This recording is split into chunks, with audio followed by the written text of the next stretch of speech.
a quick intro, um, and then I'll let you really run it, and then I'll help at the end for any Q&A. But yeah, thanks again for closing it out.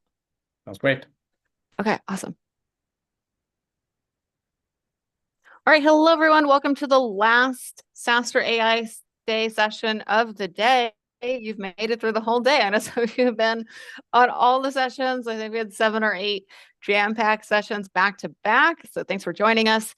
If you missed any of them or if you want to watch them later, just as a quick reminder, we are live streaming. So it's on the SaaStr YouTube channel. All the sessions will be going up on SaaStr.com shortly. We'll just edit them, get them up on SaaStr.com. So we're excited to have a strong closer for you guys on marketing and product market fit. Rajan, I know you've been to SaaStr. You just did SaaStr Annual last year. Now you're doing SaaStr AI Day. Thanks for doing this. I will defer to you since you're the expert here, but thanks for joining us, and I'll let you take us home. Thank you, Amalia, and thanks for having me here. I'm super excited to be here, and thanks a lot for waiting for the last session, and quite a big crowd. I'll introduce myself. I'm Rajan. I'm the general partner at HyperGrowth Partners, where I run the AI go-to-market accelerator, AI, the term that we're using or hearing the whole day. And at the accelerator, we help Gen AI companies from early stage to growth stage on that entire go-to-market, marketing, growth, and sales. We have a portfolio of 40 companies from top companies like Together AI, DeepGram, Composio, and few application companies. But overall, like we have companies like Honeycomb, Vercel, Ramp, all of that in our portfolio that we help advise.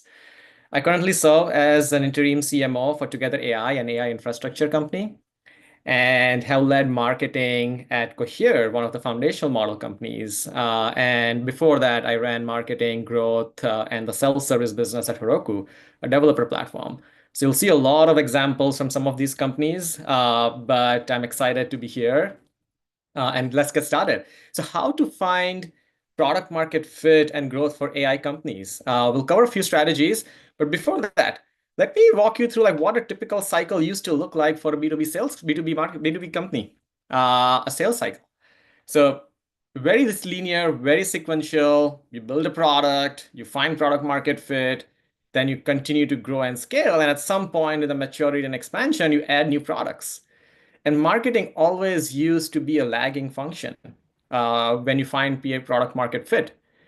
And while this was true for B2B, traditional B2B SaaS company, it is no longer true for an AI company. You'll see multiple of these cycles just compressed into their entire life cycle. And that's because there's technological innovations, there is new market entrance, and the whole landscape is changing very fast. And you don't have a luxury if you're an AI company to follow this sequential path. And marketing and go-to-market in particular would be way early in helping finding product market fit at every stage of this cycle. And that's basically what I've seen at every company that I've advised at. So I saw a lot of these, lot of the sessions early on. Everyone talked about DeepSeek. So let me just make sure, like, who has not heard about DeepSeek? Raise your hands. Like, almost no one, right? Everyone has heard about DeepSeek this week. And what you can see is like the technological innovation that is abroad is disrupting all the existing incumbents in the market. And this is not just happening now. It's been happening for the last few years since ChatGPT. Like we saw open source models come up, we saw more closed source models come up, we saw like the gap between open source and closed source started reducing, and now we have more open source models that are actually beating a closed source model. So the trend has been like there's technological innovations is helping drive new market entrants, is helping drive more competition and challenging all the incumbents. It's happening across, right? Not just foundational model space. Every company is becoming an AI agent company. Like this market map didn't exist like 1.5 years ago. And now every company, new and AI native companies, as well as like bigger companies like Salesforce, all of them are becoming an agent company.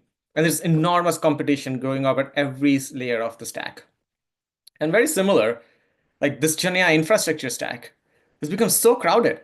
Now, how do you think about like if you're starting a new company or if you're an existing company pivoting into AI, how do you think you can emerge from this noise and become a leader in your category?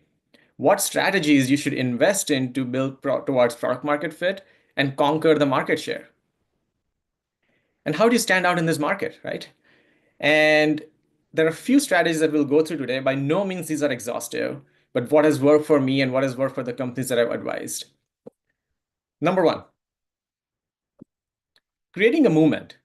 So it's talked about a lot, right? Whenever every new company comes up, like, hey, I want to find my category. I want to create a new category. I want to figure out where I stand with the competitors. And this is a typical B2B SaaS way of positioning and category creation, right? There'll be some random access that people will create. You'll try to fit your company into like the top right section. And it's like, oh yeah, we are winning the market. But this no longer holds true. Like some random attributes will no longer be relevant because the product is evolving, and these random attributes would be very ephemeral. Like within a couple of months, you'll lose that position. So what makes you stand out? The number one thing is creating a movement, right? And it's creating a movement behind your vision and how you would differentiate in the market long run. Like, what do you stand for? I remember when I was at Cohere, we were one of the early closed source foundational model company. And then we had bigger incumbents like OpenAI and Anthropic coming in, raising billions of dollars. And everyone was going after slightly different set of market. Like OpenAI started with ChatGPT, focused on research, going after more of a consumer market initially. Anthropic was focused on going after the safety and the research side of the folks. So at Cohere, we had to figure out like how do we differentiate in the market. And as ChatGPT came out, we realized that there's more and more need to stand up for our vision, which is going after the enterprises who are actually going to be commercializing this technology. So one of the things we did was we created an entire new positioning and movement around enterprise AI and enterprise LLM. Enterprises would need very different things than a consumer would need. They care about security, privacy, more data opt-out clauses, and they want to power hundreds of use cases. So how do you think about solving for the enterprise audience versus going and competing head on versus OpenAI and Anthropic? And that helped us like create this new category of enterprise LLM or enterprise AI. And that's what I think every company needs to do in terms of thinking about like what is their long-term vision and hanging on to that versus trying to come up with a positioning with the current product or with the current technology that they have. Similarly, when I joined Together AI, they were going after a very simple, like research-driven artificial intelligence company, and they were just building newer technologies that was driving at the systems and the AI research space and commercializing that technology. Now we had like two big visions. Like we wanted to become the default platform for open source, and we wanted to compete with the bigger cloud providers. So we created two movements. One was how do you create a movement around open source, building with open source models? And then how do we pitch together as the default platform to build with AI? The other movement that we started creating was how do we become and compete with the cloud providers versus like some of the point solutions in the space? So we thought about what would represent us and what category do we want to go after. And we wanted to create a movement around accelerating AI for AI pioneers. And then we coined the AI Acceleration Cloud, which is very different in full stack of helping every companies to build and grow their entire generative AI lifecycle, whether they want to train models, whether they want to build innovative applications, or whether they want to just fine tune an existing open source models. So both this movement work hand in hand. The summary for this is you can create a positioning, but it would not be very relevant if you don't have a movement around it. And once you have a movement that you want to anchor around, the next thing that you need to do is now how do you use this movement to change the market perception? Because the market perception is matters a lot in this space right now. And how do you punch above your class? So one thing that we did at Cohere was we used our movement on the enterprise LLM, and we used all the different tools available for us from the marketing side. We went after every reporter to go and pitch our enterprise positioning. At one point, I remember we had 30 different speaking panels in a month. And everyone from an executive bench to the directors and even engineering team were speaking at different AI events for enterprises that were being hosted. And that all of that came at like $0 to the company cost, right? And that's how you try to change the market perception by systematically going after different areas from the marketing channels and then conveying that new movement that you have just created. The second thing is now how do you build credibility beyond the product, right?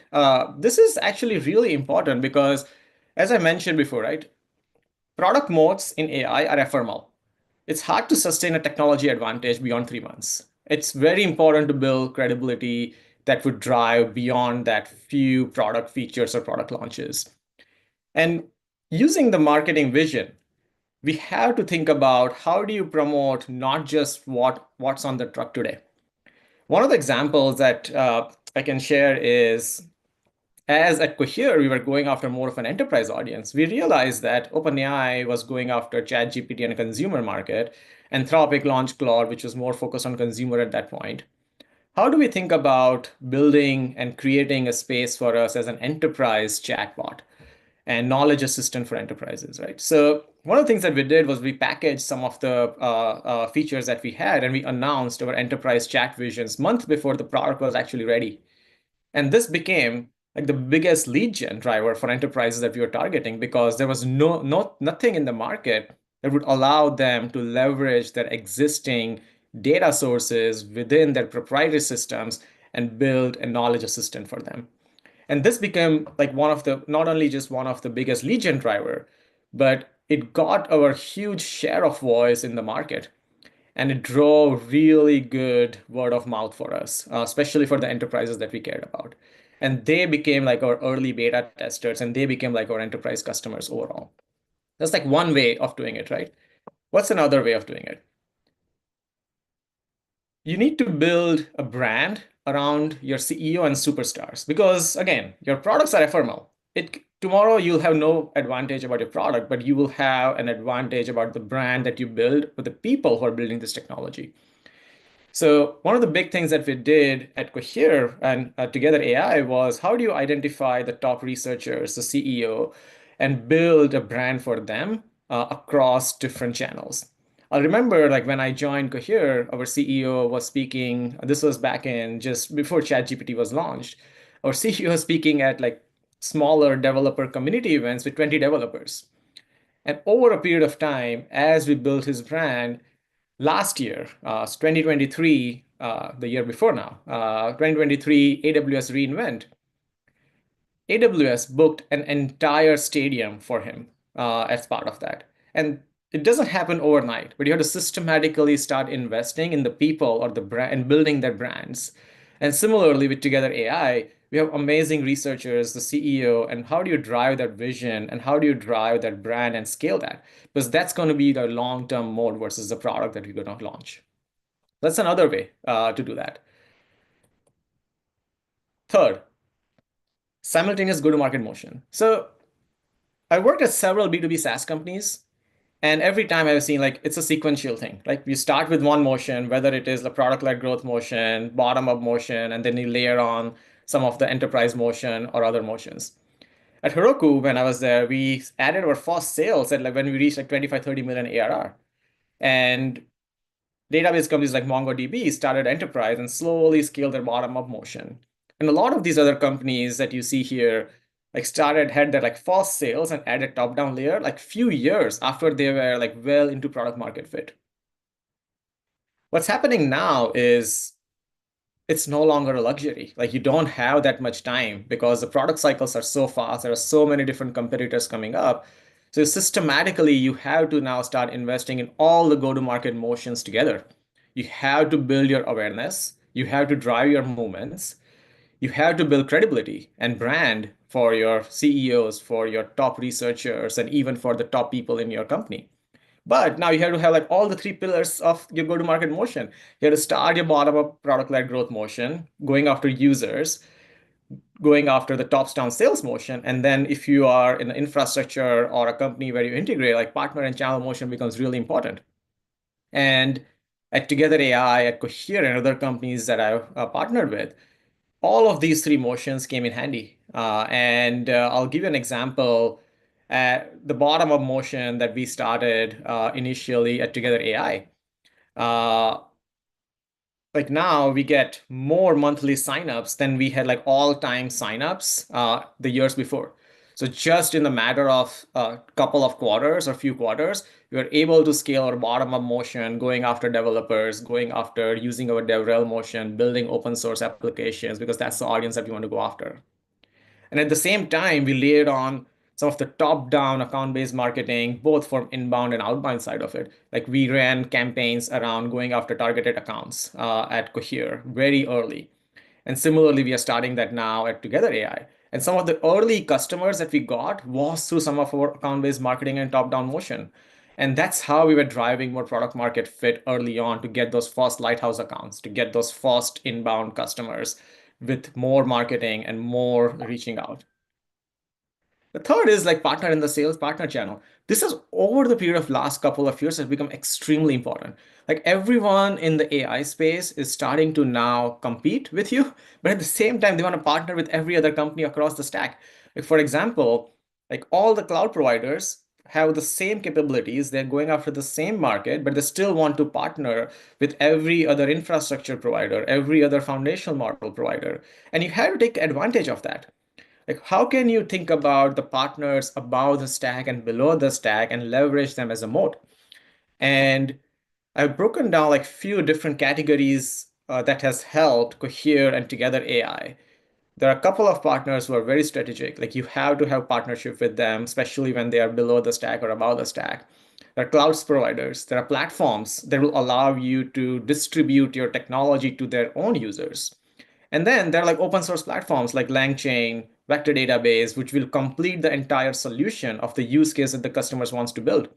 For example, if you want to build a RAG application that we saw in like few other sessions before, you have to use multiple of this technology. You have to use a vector database, you have to use a foundational model, and you have to integrate all of that together with a different embedding models, whether it's the re-ranker models, and then you have to integrate with your own data. So partnering with different ecosystem partners become extremely important in this space. These are the three different go-to-market motions that was helpless, and all of that we started together. And one of the other things that I really found valuable, especially going after the bottom up, top down, and the partner channel, is all of these, especially for AI companies, are all complementary to each other. So a lot of the times we think about whether there will be a conflict, whether there will be cannibalization of my sales if I go through partner channel. These are all complementary. And you have to invest in this early on. Otherwise, you're always going to be lagging in terms of the new growth areas for finding product market fit. The last one, I think this is very innovative in the sense that I think we had this term like growth hacks, right? 5, 8 years ago. It's drawn into like more of a playbook for B2B SaaS. But at the same time, right, I think what has changed with the AI space is that these playbooks, while helpful and help you get the growth, you have to have more long-term strategy built into some of these growth levers now. For example, right, you have to think about that your target audience is broader than your prospect list. And you have to think about how are you going to reach that and how they care about you more than just your product. For example, if you remember like a year ago, there was a huge series around AI doomsday, and everyone was trying to lean into how AI is going to be very detrimental to the humanity. And I think a lot of that, while it's a great narrative out there, like now, how do you think about like how does it relate to your product and your company and your vision? And at Cohere, we were going after the enterprise market. No one was actually solving the challenges of the enterprise companies, or the enterprise products, which is bias, which is misinformation. So now, how do you provide a counter view to the market that while some of these long-term concerns may be true, we are nowhere near that. But what people should care about and what your audience would care about more is what are some of the near-term risks that would affect their customers. That angle, like, drove huge amount of share of voice for us at Cohere. And we systematically went after build those partnerships with other enterprise companies. And we also figured out a way to then join White House for AI commitments for enterprises. So it becomes like a very, very strategic move in the sense that what do you care about as a company, and your prospects are more than just, or your target audience is more than just your immediate prospects who are going to become your customers. And similarly, right? Recently, like a few months ago, we had this new SB 1047 bill in California. Now, how do you think about like not just being part of the conversation, but also shaping the conversation, which is the more of the way to say that you cannot be a passive reader, or you cannot be a passive listener and react to these. I think you have to shape these conversations that are happening to find that initial leadership position in the market. So all of that, right? We did a lot of that at Cohere. We did a lot of that at Together AI. It not just drives your awareness, but it drives a lot of word of mouth and share of voice overall for us. And it drove more than any other product launches that we had. And that's how I systematically you try to find out what's next, and then you make some long-term bets, and then you execute on those long-term bets. Even today, before this call, we were setting up calls and broadcasts for our CEO at Together AI to comment on the DeepSeek open source models, because that's like so integral. Open source is so integral to the part of what we do and what our vision is. And it was very important for us to act on it and be a voice versus just be a reaction to what's happening to the market. The last thing that I wanted to share is how do you make more long-term bets, right? And as marketing leaders, a lot of the times it's more than just executing on some of the company visions. Like for example, when I joined Cohere, big thing was for us was the technology was so new. This was before ChatGPT times. No one knew how to what an LLM is back then. It's so weird. Now you'll not even imagine that that's happening. But that was true at that point. And even if we had a great product, there were no one in these companies to actually implement this technology. So one of the big bets that we took from the marketing side was we wanted to build something which is called an LLM university now. And we systematically built a lot of content around it, and we packaged it as a LLM university. This was before ChatGPT times. And even after the hype, the conviction about the skill resource gap in the AI market become more prominent. And over a period of time, that generated 40% of all of traffic. I was in a call with one of the CTOs of a prominent stock exchange in the US, and he was bought in from a tops-down enterprise perspective, and he wanted his team to ramp up, and he wanted his team to start using the product to experiment with it. And he was like on the calls, oh, I see you already have LLM University. Let me just send it to my team to figure it out. So this is what I say is like long-term bets work systematically, even if you're going after like bottom up as well as the top-down go-to-market motion to find that initial product market fit, but allows your audience to start using your product. So these are like just 4 strategies that I shared, and there are so many more, right? And the few takeaways that I have found which are helpful is in this new era, we need to think of new ways to build moats and differentiation, and go to market is going to lead the charge here. And the next set of successful AI companies will be marketing led, because everything like your product, your technology, and the entire markets are in constant flux. Your vision is changing every day with new things coming up. And what I recommend as you're thinking about someone to come in and lead your marketing, your CMO or your head of marketing role becomes so crucial, because a lot of the times it's starting to drive company vision and starting to place few long-term bets early on and to drive this sustainable long-term advantage. So the key aspect is like the role of CMO has changed. It is more than just more of just going after the marketing, but it's more becoming strategic. And there's an intersection between a CMO and a COO role right now that I see, which is becoming more prominent to drive real growth in these high growth AI companies. With that, we're open for questions. Yeah, thanks for doing this. We've got some good comments here in the chat, and then question from the live stream is are there any AI tool, I guess the question is, sorry, what are you using in your marketing stack, or any tools that you recommend? It's kind of a two-parter, but yeah. Yeah.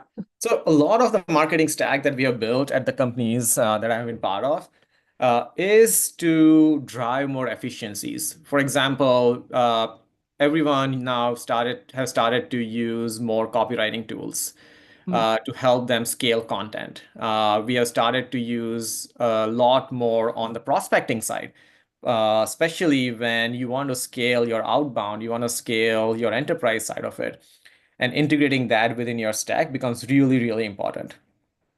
Other things we have started to use are more focused on like driving more insights from the market. So we are starting to use like technologies to scrape the news, tell us like immediately what's happening in the market. I'll give you an example.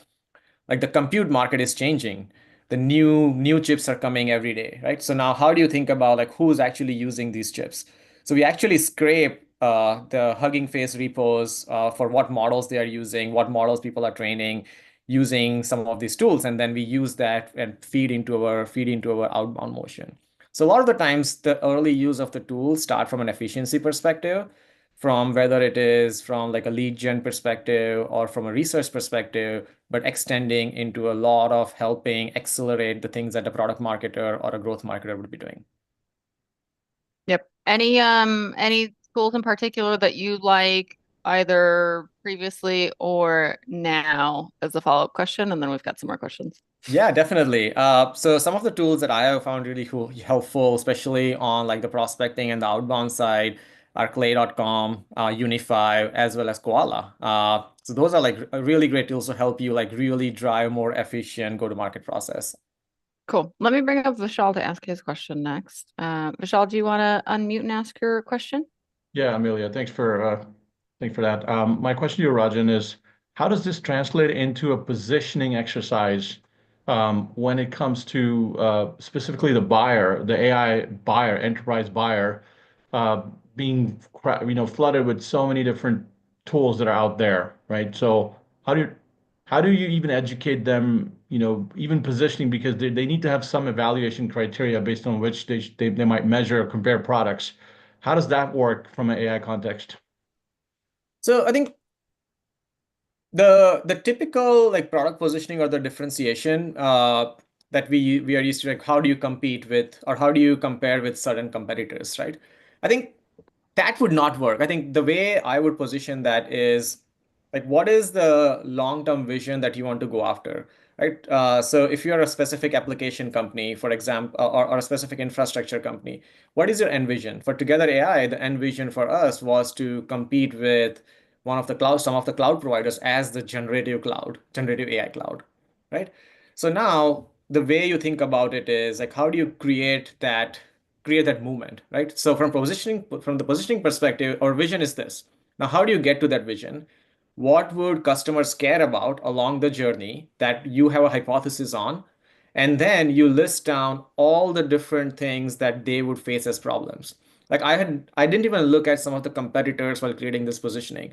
For us, the vision was we want to accelerate all the AI workloads for all developers and enterprises. So with now, how do you start thinking about what you have today, but what you're going to have in the next 12 months or 24 months as a product side of it? And using that and just translating that into a narrative helped us define the entire positioning for us. So I had uh, big sessions or long working sessions with the CEO, with our research team, with the founders, where the technology is going to go, what are some of the hypotheses we're going to bake in. And using that and transforming that entire thing into a narrative was super helpful. I didn't use any single line item in my narrative doc around features, because those are just not existent at this point, because by the time I finish it, it's going to change. So how do you translate that vision into a narrative and then you identify one or two big angles? For us, it was open source, and for the second one was accelerating the AI deployment. Using that, now you create movement around it. So thinking about the vision versus the features is the first thing that you need to start doing. Gotcha. And if I may ask, how does that differentiate from a more enterprise buyer segment? For example, six-figure deals, seven-figure deals that are, the buyers may or may not be educated. They may or may not be aware of competitors, or they're misinterpreting your product versus somebody else's product. Any ideas on that? Yeah, so I think that is more from I would say that is still more from the capability standpoint. Like, what are you going to achieve them? Like every enterprise deals, like six-figure, seven-figures deals that we had would have a roadmap. Like, this is what is it now, but this is what is going to be in the next 12 months. Because everything from our compute layer, everything from the platform layer would be drastically different. So how do you incorporate that into your pitch when you're pitching to a specific customer becomes like really important. Okay, thank you. Cool. Thanks for the question. We'll go to Alice next. So let me bring her up. Hi there. Right.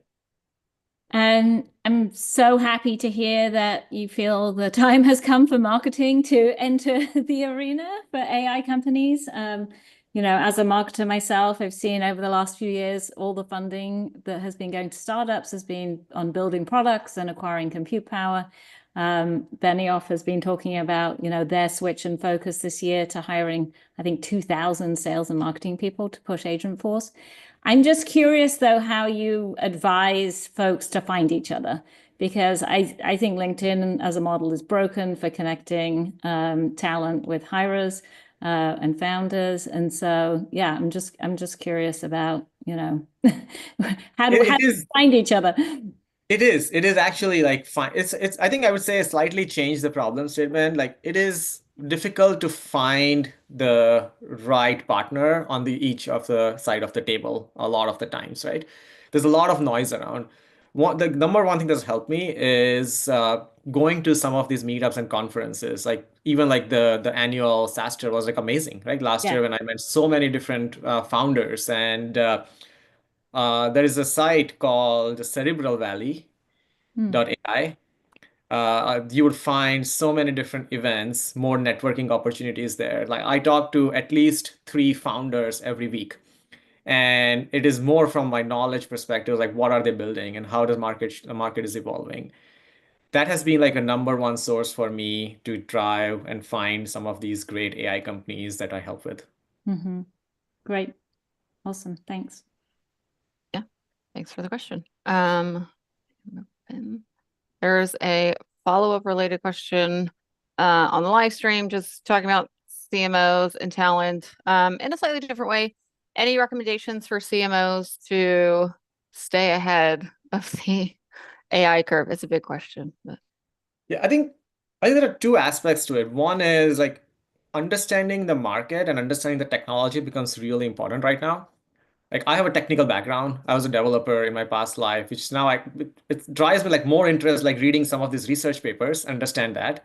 And now I just use some of these research papers to convert it into a podcast and then listen. So that is much easier for me and interpret that. But I think understanding the technology, understanding the market would be like huge, because at the end of the day, like, you have the experience on the marketing side to drive these functions. I think what founders and what some of these investors are now looking for is, how can you do that when you don't know where the product is going to be in the next 12 months? And I think if you know the market, if you have built some long-term hypotheses on where the market goes, and if you have certain belief, like, for example, when I left Cohere, my big belief was that open source is going to drive the next generation of innovation. And that's the reason, like, I partnered with Together AI, and I partnered with some of the other companies, because it's like, if you have this hypothesis based on your market perception, that drives a lot more conviction, and that would drive a lot more confidence when you are talking to some of these companies. Awesome. Cool. Well, thanks for answering all the questions. I know we went a little bit over because it's the last session of the day. Any parting thoughts on just AI or marketing to leave our audience with today? No, I think this wave is going to be here. I think either you immerse yourself in this space, and whether you're working at an enterprise company who is making this pivot, or whether you are starting to think about like working for AI native companies, like this is an amazing opportunity for everyone to upskill, but also to be part of this like next wave of innovation. And that just drives me like nuts that people still are not willing to accept some of that. So please have an open mind and adopt everything that you see, new tools, new technology, read about the new research. That's going to keep you ahead. Awesome. Thanks for that, Rajan. And I'm sure we'll see you back at SaaStr Annual, hanging 100%. out, networking, walking the floor, whatever it is you want to do there this May. So thanks everyone for joining us for SaaStr AI Day. This is our last session, but if you missed any of the other ones, you can catch them on the SaaStr YouTube channel, and you'll find all of us back in person at SaaStr Annual 2025. As we've been saying all day, it's in May this year. So just, mark your calendars a little bit earlier than the last couple of years. We'll have a whole AI stage again, of course. And we're excited to see you all there. Thanks again, Rajan, for doing this. Thank you so much for staying over for the last session.